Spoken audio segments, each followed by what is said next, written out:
Hello, can you hear me? I guess you can. Okay, I'm going to talk about test process improvement. That means improving the way you're testing things. But a few questions about you. I joined this interactive session with René this morning, and I noticed you're very active people. But I don't know where you come from. So, are there many people from Ukraine in this audience? Quite a few. What other countries do you come from? Russia, Belarus? Okay, so many nationalities. Anybody from Finland? No? Okay. Sorry? That's very close to Finland, yes. Good. Almost like home. Right. Okay. So, you see my heading there. What the TPI model what the TPI model doesn't tell you, but you should know. The TPI model is it comes from test process improvement. It's a model created by Society about 15 years ago, and it helps you improve your testing skills. As a matter of fact, it's been published as a book, and I have it here. So it's a book, you can read it, and you can study it, and you can apply it, and it gives you a nice reference to improving your processes. Is there anybody here who has taken part in improving testing processes before? A few people. Did you succeed? It's not that easy always. But does anybody here know the TPI model? One person does. From Netherlands, surprising.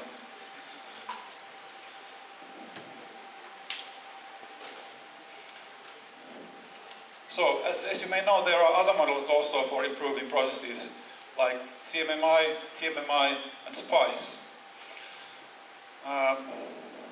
You might know these models. They have the same kind of maturity levels as the TPI model.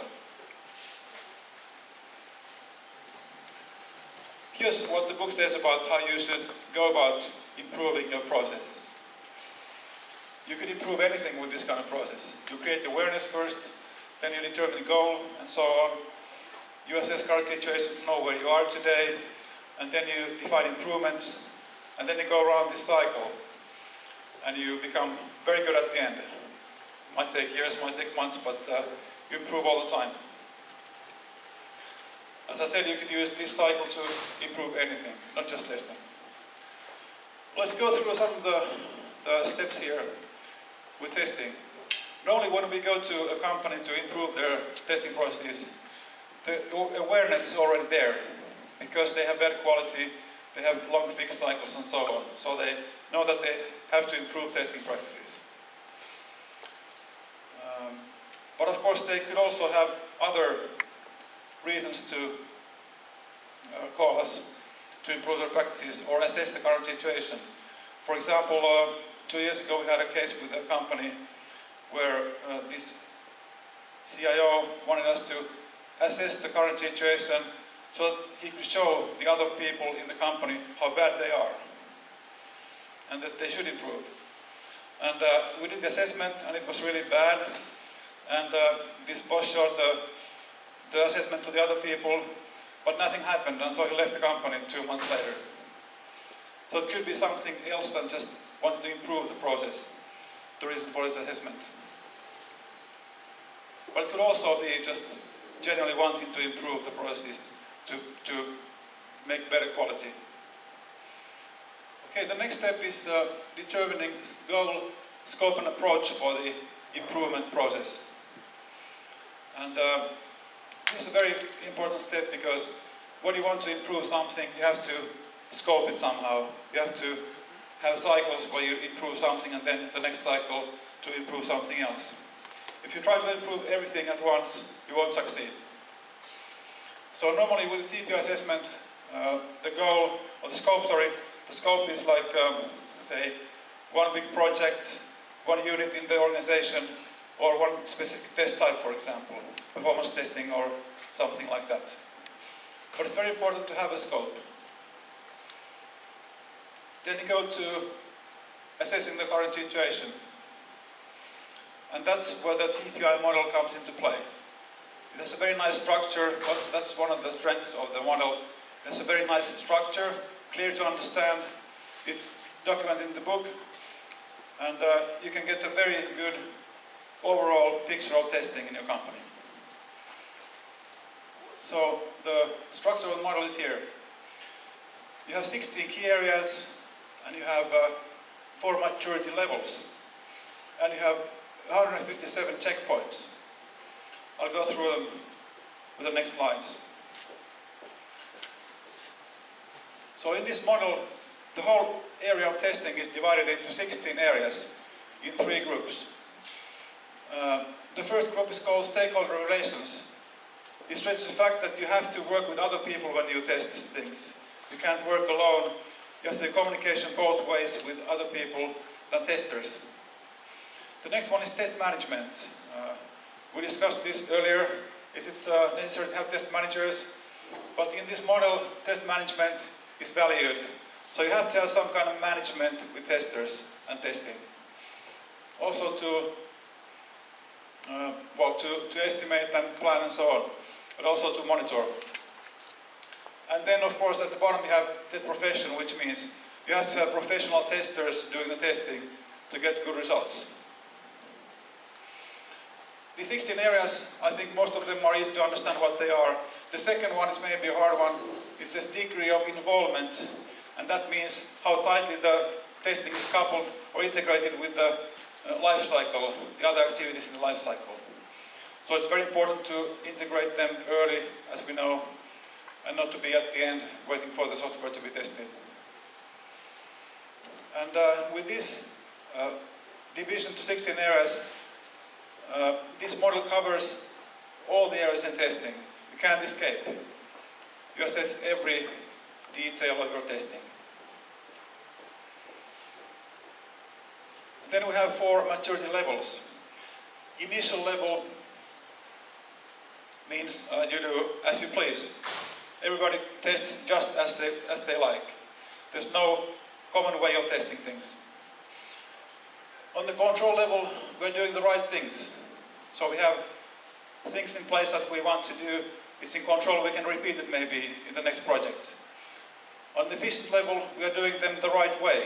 So we're doing efficiently, we are using the resources the right way. And in the optimizing level, we are constantly optimizing the process. So we're doing it in a very good way now, the next project even better. Some examples.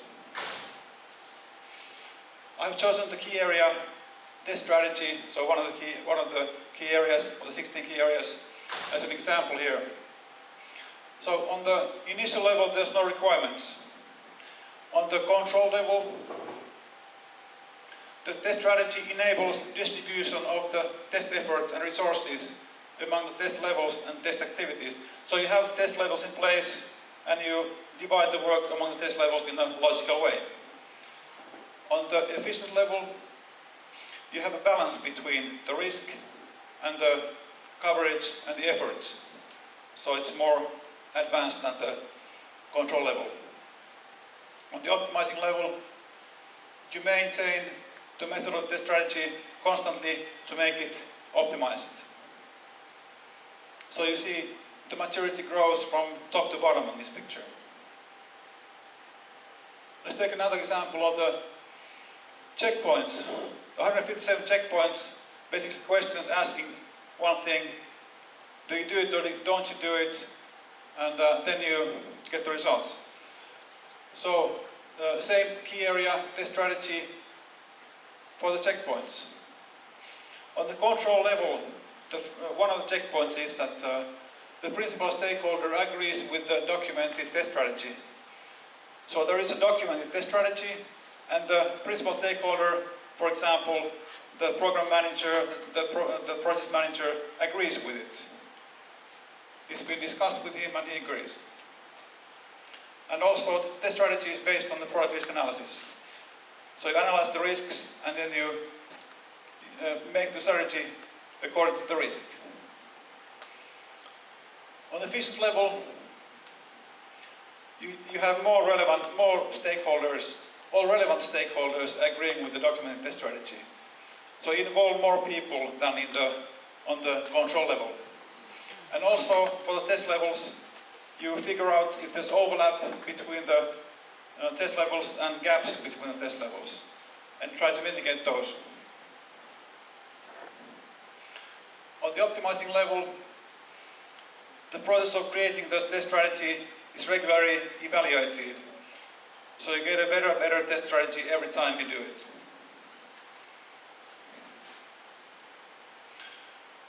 And this is how you report the results of the current situation. You have a nice matrix here with 16 key areas here on the left, 16 key areas, and then you have the initial level which has no requirements, and you have the three other maturity levels. Forget about the letters for now, I'll say later what they are, so these A's and B's here. But you have 157 checkpoints here, about 50 for each maturity level, and about maybe 10 for each key area. And every checkpoint that is marked with green here is met, so you have reached that thing. If they're white, you haven't met them. So in this example, for example, for test strategy, they have done this cell here correctly, and this one, but the other ones have not been met, so it's not a very good test strategy in this process. And also in this example, the total of 63% of the checkpoints on the control level are met. So the result would be that this company or this project, whatever the scope was, is 63% on the control level and 12 on the efficient level. So you see, it's not black and white. It's not like you're on a specific level, you're so many percent on a specific level, and you might be in some area very far, on some other area not so far. The good thing about this is that you can improve in small steps. You can take checkpoints and improve, and you can get to a better level in some area. So how do you get this information to be able to assess all the 157 checkpoints? You have basically three kinds of things you can do according to the book and also in practice. The first one is to interview people. When you set up the project, you have to choose the right people to interview, which means, well, test managers, once again, testers, project managers, somebody from business, developers maybe, and so on. You have to find the right people who can tell you what happens currently with testing. You have an interview about 1.5 hours with each person, and you walk through the whole life cycle with them, what they do, how they do it, and so on. This is not enough, because sometimes people tend to kind of tell more than they actually do. So you have to find some documents to investigate and to find evidence. So they might say, okay, we do the strategy thing, and then you say, please show me a document. They don't have it. So they don't really do it. This is typical. And the third thing you can do is to hang around in the lobby. So find situations where you can talk to people more freely than in an interview. Because in an interview they might freeze and not tell so much and be afraid of saying the wrong things. But if you go to the coffee machine, for example, you might find some helpful people there telling what they really do.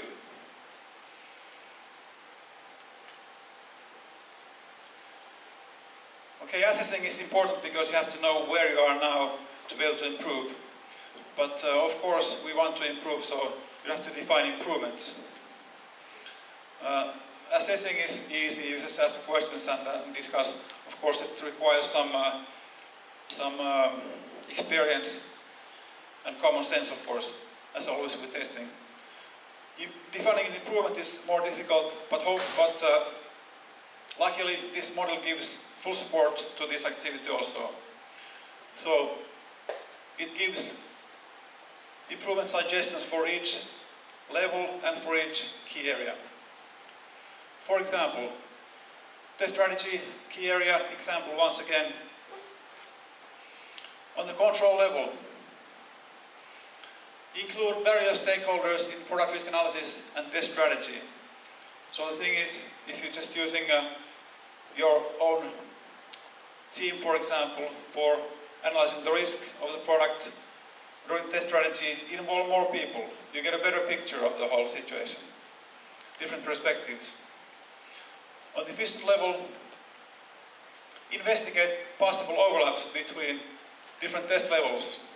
Consider combining test levels if necessary, or if possible. So you would not do the same thing twice on different test levels, you just do it once somewhere, on some test level, for example. Of course, they have, the model has more suggestions because these are just examples. And on the optimizing level, where you want to optimize continuously, it's a good idea to have a test and evaluation coordinator who coordinates and monitors the activities that they get done, really, what has been planned. Okay, so now we have the improvement suggestions in place. Another thing that helps in creating balanced roadmaps for improvement are these letters here. Now you can look at them. So we have A's and B's here, and C's and so on. And they grow from left to right. The idea with these clusters, as we call them, is that if you would improve just one of the areas like this, you'll be very good at for example, defect management, but the rest would not be in balance with it. So it's a better idea to have a balanced roadmap. So you go like this. You see the clusters are from top to bottom, so they improve many areas at the same time. For example, in this assessment results, you would take the clusters A and B, A, B, B, which have not been yet met at this point, and then try to improve those first to do a balanced improvement action.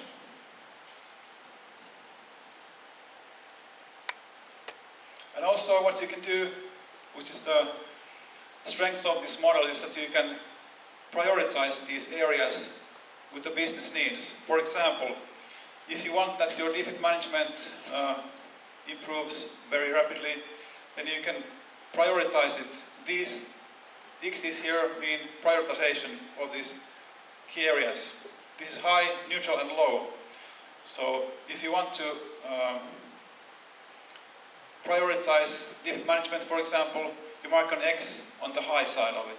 And that changes the clusters here. It's a part of the model. It automatically changes the clusters so that you get more A's here in defect management, and that's going to be improved early. Okay, now you've seen almost the whole model with the key areas, maturity levels, checkpoints, and improvement suggestions, and clusters even. But there's one element missing, that is enablers. Enablers are things that testing depends on. You don't do them in testing, but you need them to do good testing. Here's some examples: requirements management and project management.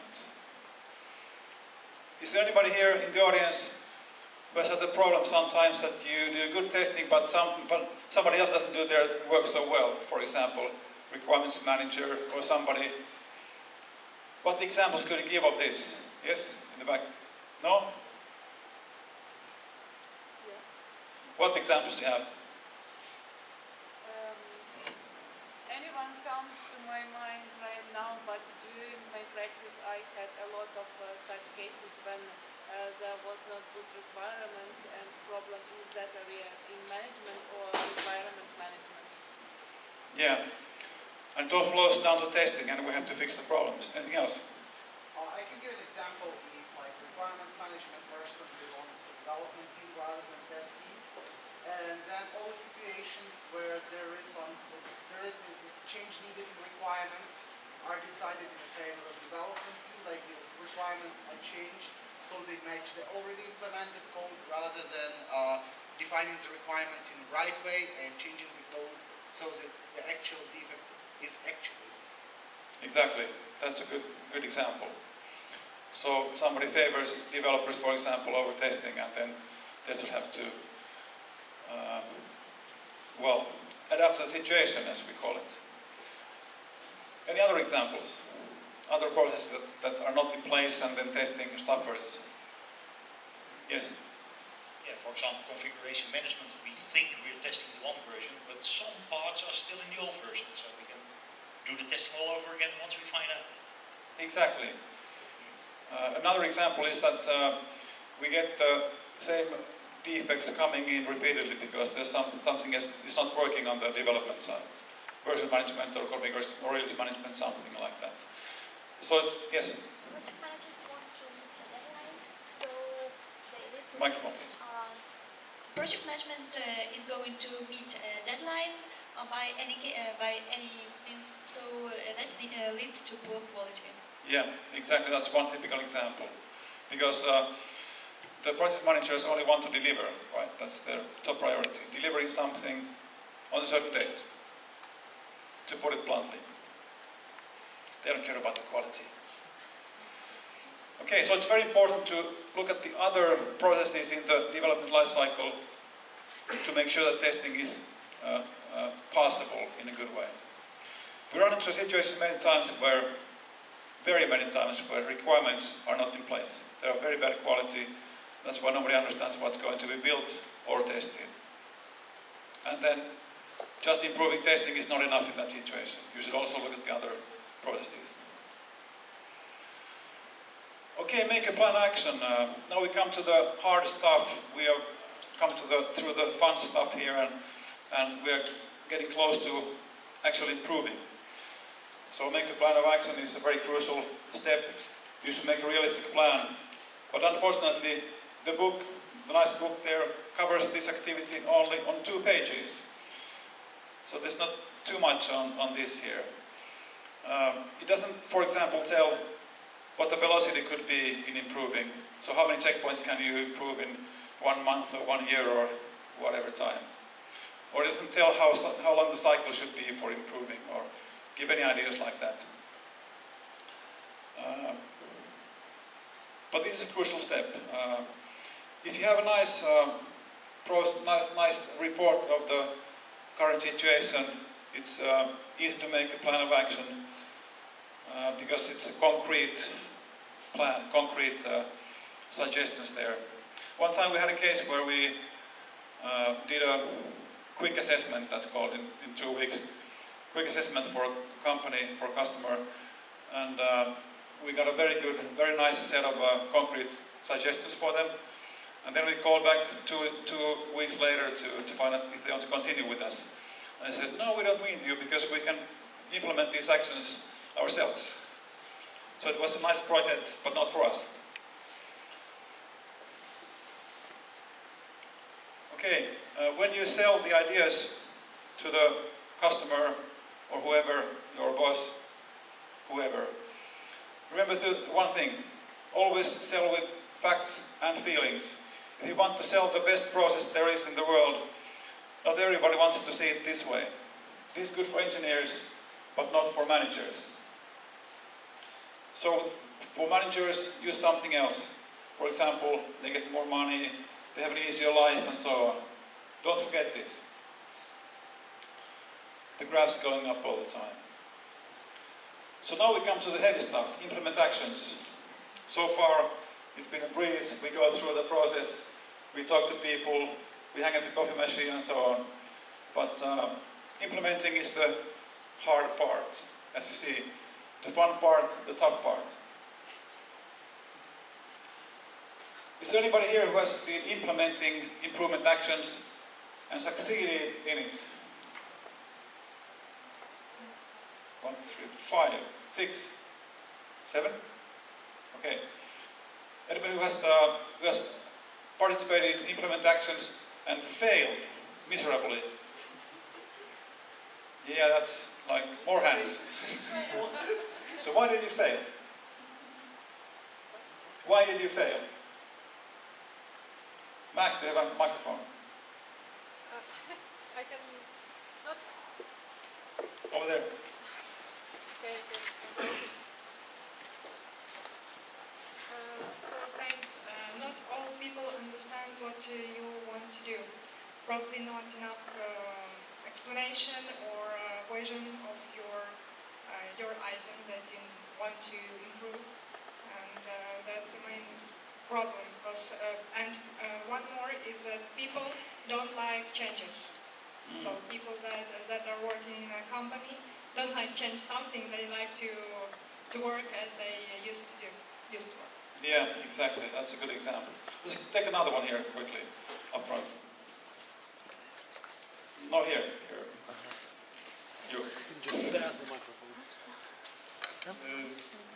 Again, too many people to convince, to explain, because QA management, QA is it's a far big organization, and there are many people that need explanations and stuff like that, and we don't have authority to make changes without their permission.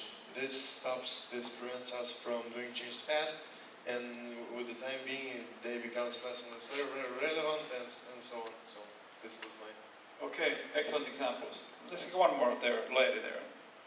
So maybe the same. Lack of knowledge, lack of understanding where we're going, a lack of willing to go and to change anything, and sometimes even a lack of budget for changes. Oh yes, you read through my slides, I guess, in advance, because these are the things that we have collected from customers. Even the customers themselves see a situation like this, that you have no resources available, no competencies, so you don't know what to do. It's a cultural change, which is a huge thing. You're going from schedule-driven to quality-driven projects, so it's a huge change. It doesn't happen like this. It takes time and takes effort. And improving feels like an additional effort. They don't realize that it's their job, they have to do it in a better way. It's something additional, which is not true. No clear benefits seen, unclear scope and focus.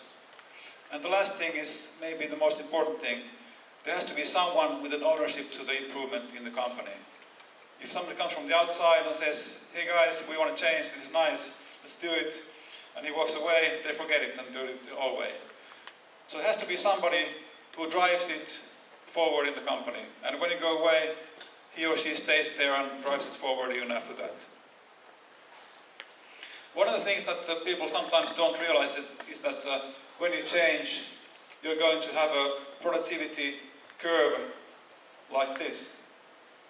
First it goes down a little bit and then it goes up. You can't expect it to go up straight because you have to learn new things. You're going to be clumsy in the beginning. You could be at the top level at the end of the project or in the middle of the project, but not just starting up. So you should not give up when you're low. You should take the patience and the persistence to go up the curve. So what do you gain if you do all this? And how to get there? We have noticed that usually people think that they have a budget for assessing the current situation, but then they have no budget at all or small budget only for improving. But in fact, you should have more budget for improving and implementing the actions than to assessing and organizing and so on. So this is an example of a recent project that we did where we had about half of the budget going to supporting the implementation. And as you see, if you have just the half of the budget, then you would stop here and you will get nothing from the whole implementation, or the whole investment. So please do a proper budget for implementing also. And implementation is the hardest part. You should support the projects that implement the new actions. You should coach them, you should train them. There's so much to do that people don't realize they should do it normally. They just think, we have the model, let's do it. Okay, here's some figures of recent projects that we have done. We have gained quality improvement of 60%. Of course, this means that we had 60% less severe bugs in the production, which is a good result. We have had other numbers like 82 and so on, but 60 maybe is a realistic number. And of course, we have had a shorter time for testing because we have a better test process, we have better test cases, we have a risk-based approach where we don't test everything so thoroughly. So the time is shorter for testing, and of course that also reduces the cost.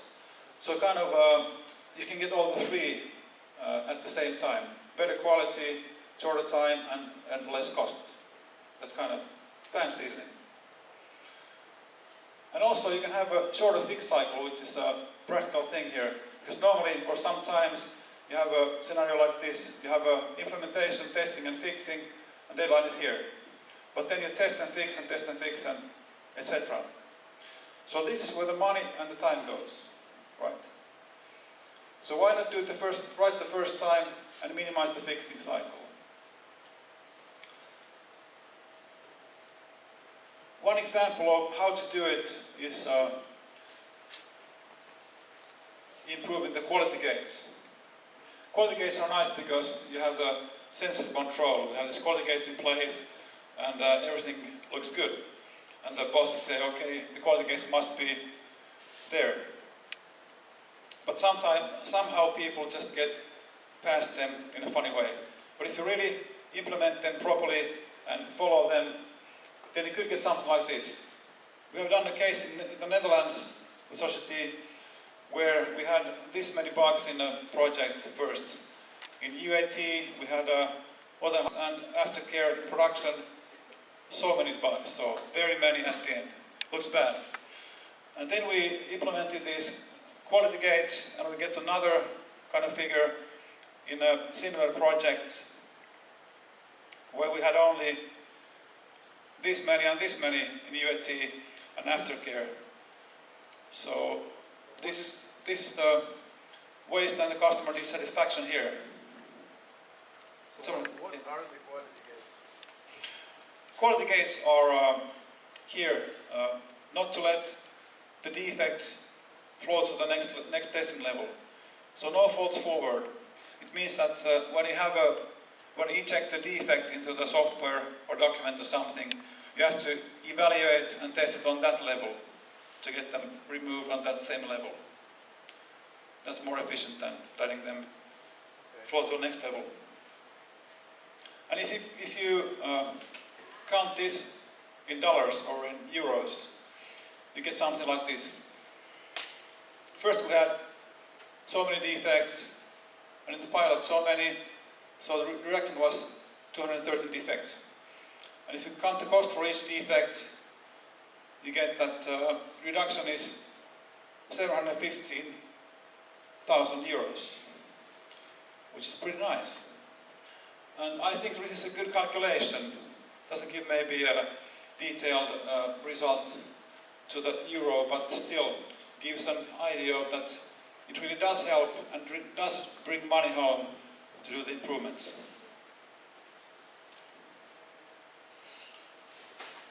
So summary of all this.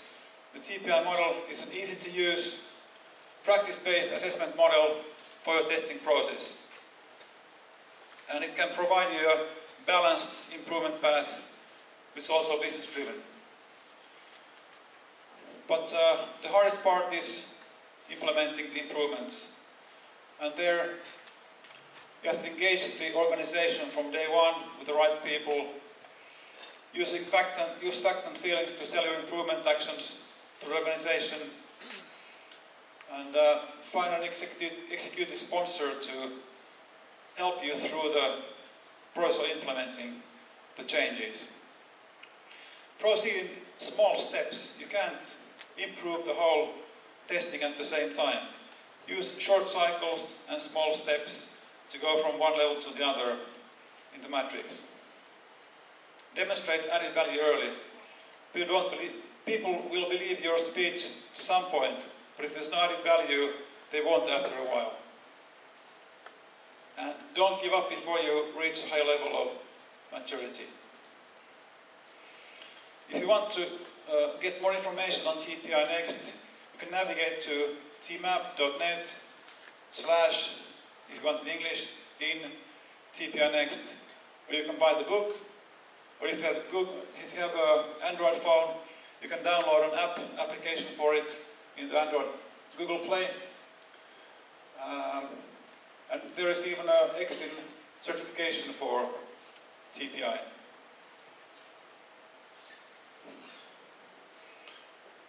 Okay, this was what I wanted to tell you. Do you have any questions at this point? Yes? You mentioned about... Wait, microphone. Yeah. You mentioned about certification for based on TPI. So, as I understood, that can be applied to some project, yes? Yes. And what is the average cost and what the price depends on? Okay. At Finland, where I work, we have two packages for TPI. One is Quick Scan, which is about 2 weeks. I would say it's about 15,000 euros for the package. And the other one is the full TPI, which can be anywhere from 30 to 45,000 euros for the consultant work. Plus, of course, you have to use some time of the organization. Thank you. Any other questions? Or comments or anything?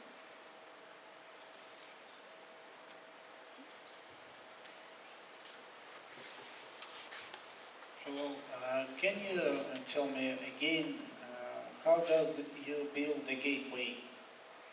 Yes, the calling gates. Yeah. Sorry.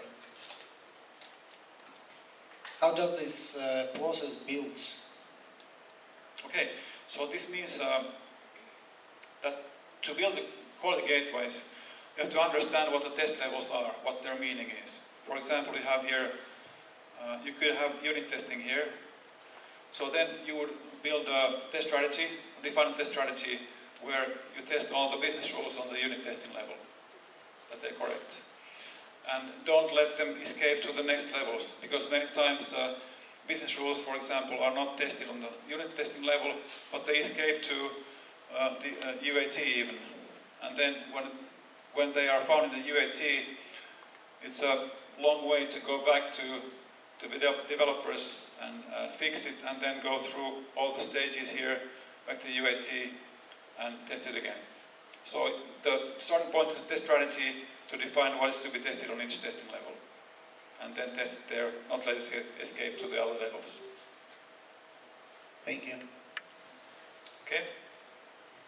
So basically, just to clarify, you mean that quality gates is improvement on process of testing on each phase, and these you reduce the number of defects on each phase, and these you do not let them go forward where their cost increases rapidly.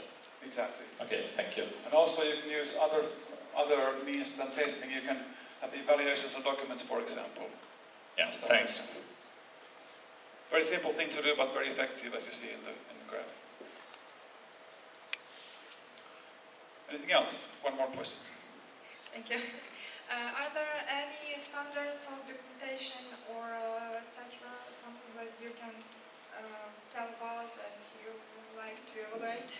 Yes, actually, for the model itself, for TPI Next, there is an Excel tool. I showed you the matrix before. That matrix comes from the Excel tool. So you have the questions in the Excel tool. You click yes and no, and it shows the graph automatically in the matrix. And the ideas behind this whole TPI model come from the TMAP, which is another thingy developed by Society. So this is the testing process model that is behind the TPI model assessment. The structured test process, which has all these phases here: planning, control, preparation, specification, execution, completion, and infrastructure management. So this is the basis of the whole testing with the TPI NEXT model. Okay, thank you for listening.